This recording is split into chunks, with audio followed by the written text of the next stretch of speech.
And we're live. Hi, everyone. Welcome back to Tuesday Tilt Talks. Tilt Talk Tuesdays? Tuesday Tilt Talks. Episode 2. We're really excited to be here today. Today, we are going to talk about buying principles. We have our vision we talked about last week. We have our why. Well, last week was really just, who are we? Mm-hmm. Why are we allowed to be here? Why are we sharing our story? And then from there, we talked about, why real estate and how do you know real estate is the path that you want to take? Is there stocks, there's selling cars or steak knives, there's all kinds of stuff. And defining your why was the big thing in the last conversation. Right. So now we're moving into doing. Well, at the end of the day, you got to take action. Yeah. And you can do all the talking and planning and dream building and which is dream building back in the old Amway days. We used to do dream building all the time. And you can do all this talk, but if you actually don't take any action, it's kind of a waste of time. It's kind of I'm a pretty bold guy, as you know, being married to me for so long. It's kind of, you're just wasting time. And you either are going to do it or you're not. And if you're not, then if you are, let's do it. And if you're not, then let's move on. Right. All right. So bold statements. Let's dive in. So, picking, the topic of today is how do you know where to buy? Because there's all kinds of chatter, there's all kinds of noise on what's going on in Eastern Canada, in Toronto, because we're out here we're in Kelowna right now. But there's also all kinds of talk about what's going on in Toronto. There's talk about what's going on in Vancouver and Edmonton. And so how do you decide where to buy? Because one thing there is real estate is not national. There's no such thing as a national housing price, or there's no such thing as a national, deciding factors on where to buy. Every city's its own little identity, right? And where do we invest? Alberta. Yeah, but what city mainly? Edmonton and Grand Prairie. We have over 100 properties up in Grand Prairie, and look at the economic factors in Grand Prairie right now versus what's happening in Edmonton. Mm-hmm. Like two totally different cities. Totally different. So along the way, you just got to decide where you want to buy, and then from there, hone your skill and start going. Okay, well, let's talk about how do you decide where you want to buy. Okay, well, we want to talk about that. Okay, so tell me, what do we need to know? Where do we want to buy? How can we tell if it's a good area? Like right now, let's talk about Edmonton versus Grand Prairie. Yeah, well, great. Yeah, let's use that analogy. Like right now, right now, what's going on in the country is they just increased interest rates. They're trying to control Toronto and Vancouver housing markets because they're just going through the roof. GDP in those two cities are down compared to the national average. You look at Alberta, things are starting to pick up a little bit in Alberta. But if you actually look at Grand Prairie vacancy rate is 0. We just went and spent. Last week, we just spent a number of hours on the phone calling around property management companies to see what their vacancy is, and they're all at 0% vacancy. 0. Yeah, exactly, right? So after all these years of reducing rents, we're finally doing rent increases now in Grand Prairie. Mm-hmm. But interesting, what's happening in Edmonton is we're not seeing that. So we have two cities that are 5 hours away from each other, 4 hours away from each other, 400 kilometers away from each other, but we have two totally different things that are happening. Edmonton vacancy rate's starting to drop now. It's starting to slow down. We're starting to get more call volume. Our vacancy rate's dropping. Our rents have not started to move yet. New home inventory is still coming on the market. MLS sales haven't sold. So there's still this flatness is happening in Edmonton, but yet Grand Prairie is a boom town. Not a boom town, wrong word, but it's starting to pop. Mm-hmm. Does that mean to go buy in Grand Prairie, though? Right. I don't know. Does it? Well, no, it doesn't. The answer to that is no, because Grand Prairie is still, it's up or down, it's boom or bust, which is a lot of real estate. Real estate has its cycles. It has its 4 cycles: winter, spring, summer, and fall. And right now, what's happening in Grand Prairie is different than what's happening in Edmonton. So the point of the story is this. I'm not here to pump Grand Prairie. I'm not here to downplay Edmonton or pump Edmonton. All I'm saying is really get clear on the city you're investing in, understand the cycles that it goes through before you start buying, and look for opportunity. Right now in Toronto and Vancouver, is there opportunity in Toronto and Vancouver? Possibly. They might be at the peak of the cycle. What goes up comes down, always does. The question is, when does it come down? And right now, what's happening in Alberta, the market's really, really flat and it's starting to peak up. And how do we know it's peaking up? It's just because the indicators are starting to show it. Vacancy rates starting to drop, employment starting to go up, rents are starting to move, house prices are starting to move, days on market of MLS listings are starting to go down. So that's really how you decide where you want to start buying. You want to start looking at cities and then breaking it down individual cities, because what's happening in one city is not necessarily what's happening in another. Is there always a good buy in every city? Oh, good question. Yes, I think in every city there's opportunity. You just got to find the opportunity. The challenge that people have is when they come in from a different city to buy into, if they live in Toronto, for example, or Vancouver, and they're coming into Edmonton to buy. The challenge is what's going on in Toronto is not what's going on in Edmonton. Right. But they feel that it's a national real estate market. And, so what someone from Vancouver or Toronto will do is they'll come in and go unconditional on a house and they'll pay overprice, or they'll listen to an agent, they'll go buy this piece of shit property or this excellent property in this piece of shit area. How many times have we seen that? Yeah. Tons. We've been doing property management, since 2010. So it's been 8 years. And how many times have we taken on a client that has bought a piece of shit or a good property in a piece of shit area? Sometimes there's reasons for good deals. Absolutely, right? But they all think it's a good deal, and so they jump on it because where they're coming from, is a steal. So what's the key there? Well, really do your homework. Yeah. And I look at it like this. There's some key factors that I look for when buying a piece of property. If it's a new area and there's all kinds of new development going on, look for churches.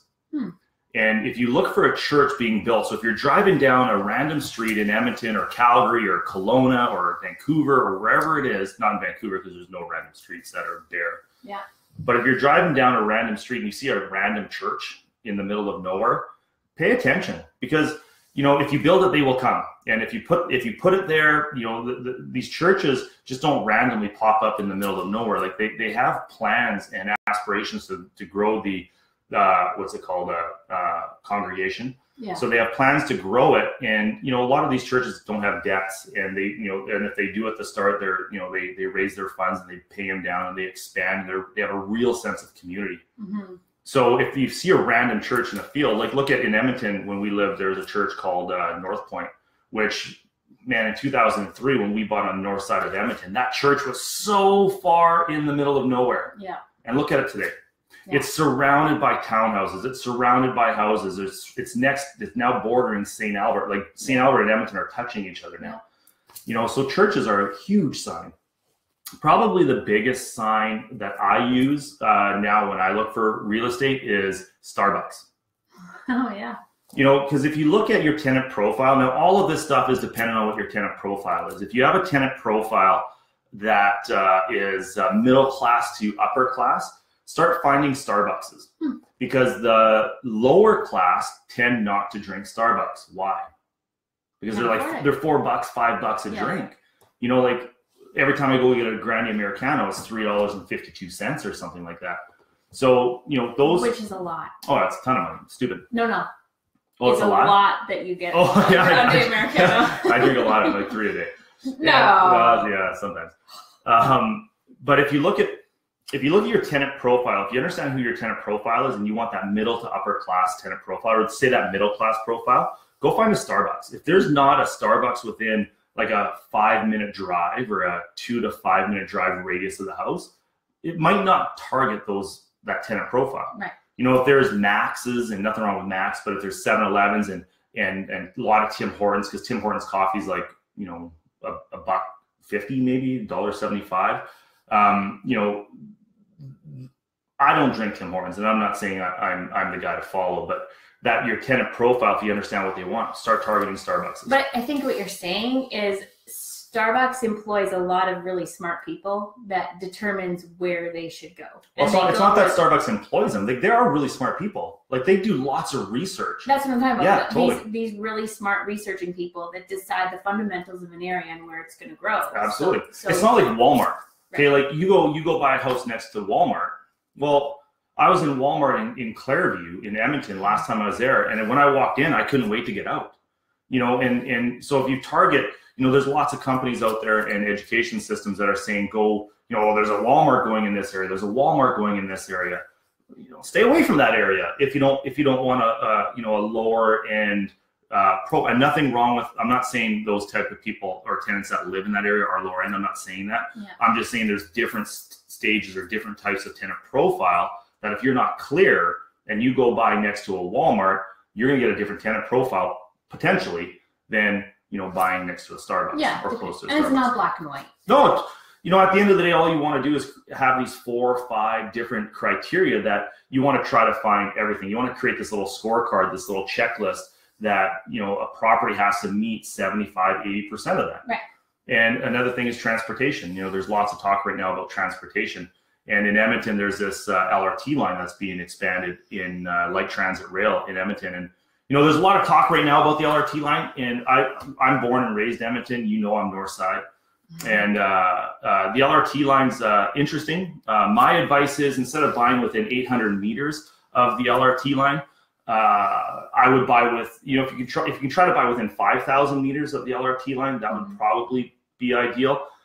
An LRT is not like in Vancouver or Toronto. Right. In Vancouver, you know, the only way they can build is up, and you know they're surrounded by mountains, they're surrounded by ocean, and the only way they can go is up. So an LRT line makes a lot of sense. Right. And you know, people want to be within the LRT line so they can walk to it, hop on the train, go downtown. Yeah. They don't have to worry about parking their car, so on and so on.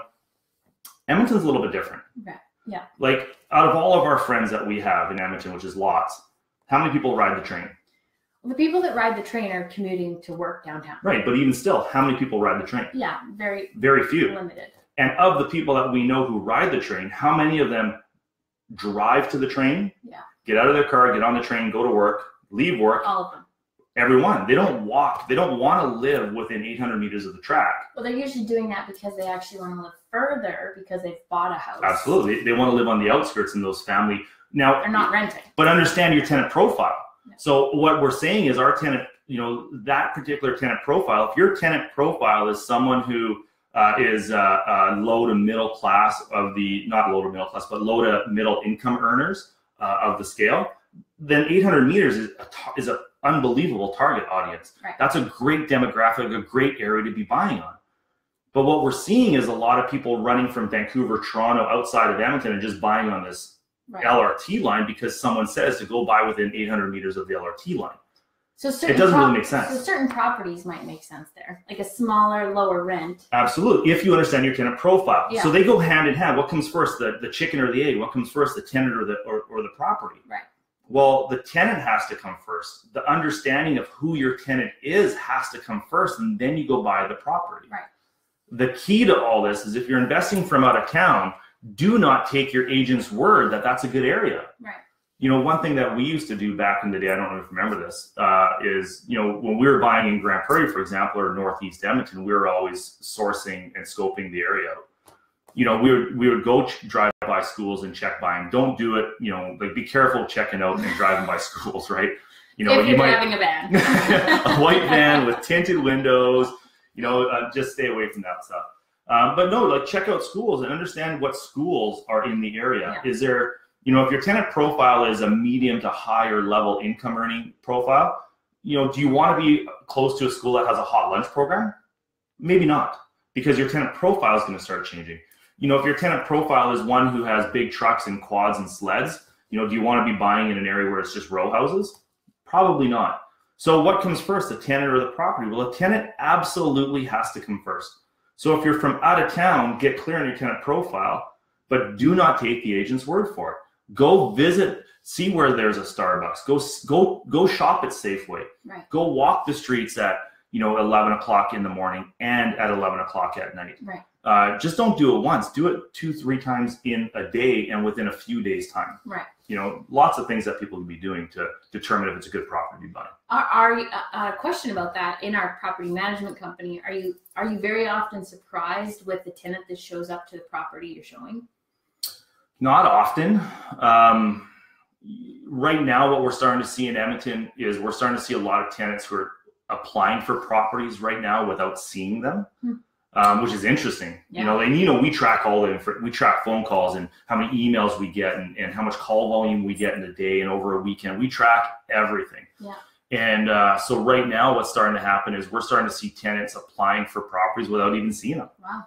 And that's very cool because that means things are starting to shift, but it's very alarming because they don't actually know where they're living. Right. And we're starting to see people come in from Vancouver and Ontario and Saskatchewan. People are starting to move back to the city of Edmonton and in Grand Prairie, and they don't actually know what they're getting. The area. Right. So, and they don't know the area. Yeah. So it's getting harder to place tenants now because we have to do a little bit different research and screening of them to make sure that they're buying the right property. Right.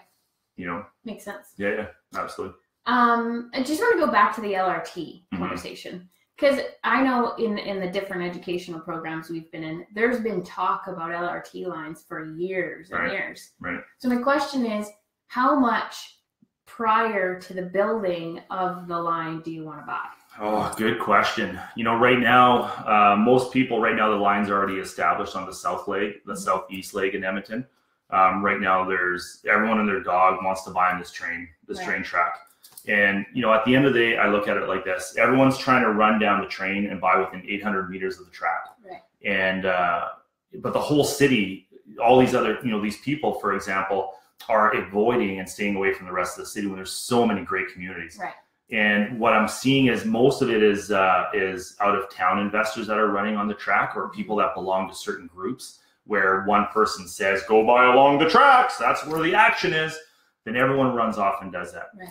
When there's so many great communities inside Edmonton and area. I don't care if it's Edmonton, Calgary, Vancouver, Toronto, the buying principles, I don't care where you invest, it's all the same. Right. You know, the strategies that I'm talking about today do not really change in Arizona or Calgary or Vancouver. It's all the same. Right. And, you know, the right time to buy is obviously before they go, because you're going to get the uptick in value. Right. Right now in Edmonton, there's if you were to look at the city in a quadrant, in the southeast, there's an LRT line going. The south, there's already an LRT. The northeast, there's already an LRT.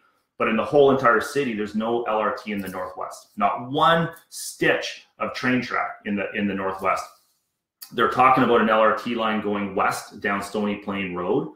Do not buy on that west leg. Stay away from that west leg. If you don't believe me, go walk the Stony Plain Road. You're going to see pawn shops. You're going to see massage parlors, not the ones that make you, you know, well, I guess they both make you feel good in a kind of way. But hey, it's true. But I wouldn't know. But they're going to see all kinds of massage parlors. You're going to see prostitutes. You're going to see all kinds of drugs. I call those shopping cart communities. So right now there's agents that are pushing along the west leg. Stay away from the west leg. The whole thing is trouble until you get to the outskirts of town. This reminds me of, I'm not going to name any streets, but we could name a street here where there was tons of speculation and a lot of investors got invested heavily in that area. Oh, in Edmonton? Yeah, on we're not going to name Ave? it. We're not going to name it. On 118th Ave? Alberta. Alberta Ave. You know, like there was a time. We're naming it. Yeah, there was. No, here we committed to no bullshit. No, I know. And we're no bullshit. So there was a time where people were buying up 118th Ave. And so why didn't we? Because it didn't meet our tenant profile. And sometimes we'd be sitting there and we'd be like, Are we missing the boat? Yeah, totally. Like, we're the only ones not investing there. Are we missing something? Mm-hmm. But it was tenant profile. It's tenant profile. We were super clear on our tenant profile, and we knew that we would not find a doctor, a lawyer, an accountant, a guy who's making 60 to 80 grand a year living on 82nd Street and 118th Ave, or on 50th Street and 118th Ave. We just knew that wasn't going to happen, so we stayed away from it. And we also know, and you knew Edmonton really well. So some people might say, well, Jared's from Edmonton. Mm-hmm. He knew that. But we weren't from Grand Prairie. Oh, I was from north of there, but we didn't know Grand Prairie. But the principles don't change. That's right. But there's ways to do your research is my point, without knowing the city. Absolutely. Even if you don't know the city, you can still go visit Starbucks, Safeways, check on schools, go talk to principals. Ask questions. Right. Go rent a dog for a day and go walk the street. And what do dogs do? They smell bums. So as you're walking down the street, you're going to run into another dog. They're going to smell each other, talk to each other, visit, play, do whatever they do. That's your opportunity to talk to the person. Hey, what kind of dog? What kind of area is this? It's really no different than where you're going to buy your home. Absolutely. Yeah, we did that one. Someone has to live there. You don't have to live there. Right. But someone has to live there. Yeah. And understand who your client is. Starbucks opens up in certain locations because they understand their tenant, their client demographics. client profile. Right. It's no different than investing in real estate. Yeah. You know, and how do you learn all this? Like, there's all kinds of education out there that you can read. You can tune into Tuesday Tilt Talks. We're going to continue to share this. You know, all the education in the world means nothing if you don't take action. Right. And you know, we talk about this all the time. There's so many people that learn, and then they get stuck in analysis paralysis, and they don't actually pull the trigger on anything. Right. So the moral of the story is go get enough experience that you're comfortable pulling the trigger. And I don't mean pull the trigger like you're out to kill someone or something or it's like it's not a game. It's just do it. We were gonna actually wear Nike. Yeah, totally. We were gonna wear Nike outfits. Krista today. wanted to wear just the Nike swoosh, right? It was their just do it theme. Yeah, absolutely. You know, at the end of the day, I encourage everyone just to do it. Yeah. And just because you put an offer on a house doesn't mean you have to buy it. Just pay attention to the signs in the area. Look for churches. Look for Starbucks. Look for new restaurants, roadways. Be careful around the LRT. I'm not saying don't buy on the LRT. Just be very, very careful around the train. Try to stay within 3,000 to 5,000 meters of the train versus 800 meters of the train. Your tenant profile will increase dramatically as you get outside that 800 meter range. I'm not saying don't buy on the train. I'm just saying understand your tenant profile. Right. So I don't want these nasty messages or Jared said don't buy on the train or don't stand up and said I heard some guy say don't do this. I'm not saying that. I'm just saying get very clear on who your tenant profile is. And there's other opportunities. There's all kinds of opportunities in every city. And I'm just going to speak to something because I come from the mindset of fear a little more than Jared does. And so the just do it is very simple for Jared, even though, he has his own things. But it's much harder for someone with my personality. So I'm going to speak to that. Yeah, totally. Because what makes me comfortable and what will have me just do it is surrounding myself with people who know what they're talking about, who I trust, and who have done it themselves. And just I surround myself with a lot of information and help and guide it. So on this note, let's go a little bit further on that, because everyone out there, I can list off 3 or 4 agents right now that would sit there and say, you can trust me. Right. I know what I'm doing. Right. Go buy in this piece of shit area. They won't say that, but go buy this house. This house is awesome. Go buy it. Right. How do you surround yourself with people you trust? Got it. How do you know that? Right? Tough one. Yeah, well, my answer might be a little different than yours, but that's something you have to look at their actions and look at their history and look at what they're doing and trust your gut. Gut's huge, yeah. But before you brought your gut into it, I would say, how do they benefit from me buying that house? Right. Because, at the end of the day, an agent gets commission, and the only way they get commission, the only way they get paid is if you buy a house. Right. So now if they're leading down the path and you're not educating yourself and you're taking their word, and I'm not out trashing agents. So once again, I have agents, I've used agents for a long time. There are some very, very good ones, but there are also some ones that don't understand the game. Yeah. And there's also ones that just want to get a sale. And if they don't get a sale, they can't pick their car payment, they can't go on their trip, so on and so on. And you don't want to be at the effect of that. Yeah, and you know what? Some of the best agents were when they knew that they didn't know as much as we knew. Well, yeah, because they do some homework. Right, but or that they would let us guide them. Yeah. I mean, we built up to that. But we also, right now, we're pretty experienced. So now, we can go in there and kind of, I do my own sales calls now. That was a lot of transactions. There's lots of times where I get on a call with an agent or we'll be negotiating and Keith will, say, hey, let's go meet this agent. Let's get this done. Yeah. And we're meeting them together. So with that said, that's Tilt Talk. That's Tuesday Tilt Talks. That's our third one. Did I say that right? Tuesday Tilt Talks. Kind of a tongue twister. I'm Jared Hope. This is Krista Hope. We are the founders and owners of Tilt Talk. Next week, we're going to start diving into properties to buy, types of properties that are working right now in certain areas. We're going to probably target Edmonton and in Alberta. Right now, there's a massive opportunity in Alberta with what's going on. Oil, there's all kinds of conversation. Northern Alberta is really, really picking up. We're seeing all kinds of activity happening there. Hang on. So yeah, we just Edison just put a thing saying, as far as agents try to get referrals and proof of performance. That's a really good strategy, but just understand that agents are just going to give you their best referrals. They're going to give you their best clients. Do some homework. Agents are fine. They're good. Lots of good ones. But at the end of the day, remember that it's your house. You're stuck with the house. So make sure that before you before you end with it, make sure you just do your homework. Make sure your tenant profile is going to be consistent for the next 5 to 10 years or however long you want to hold the house. So Edison, thanks for putting that question. Love it. Next week, by all means, send them in. We're going live next week around 1:30. We're going to be pretty consistent with the 1:30 time going forward. Everybody enjoy your rest of your week. And anything you want to add? No. Happy investing? Happy investing. Happy investing. Have a great weekend. Just do it. Just do it. Take action.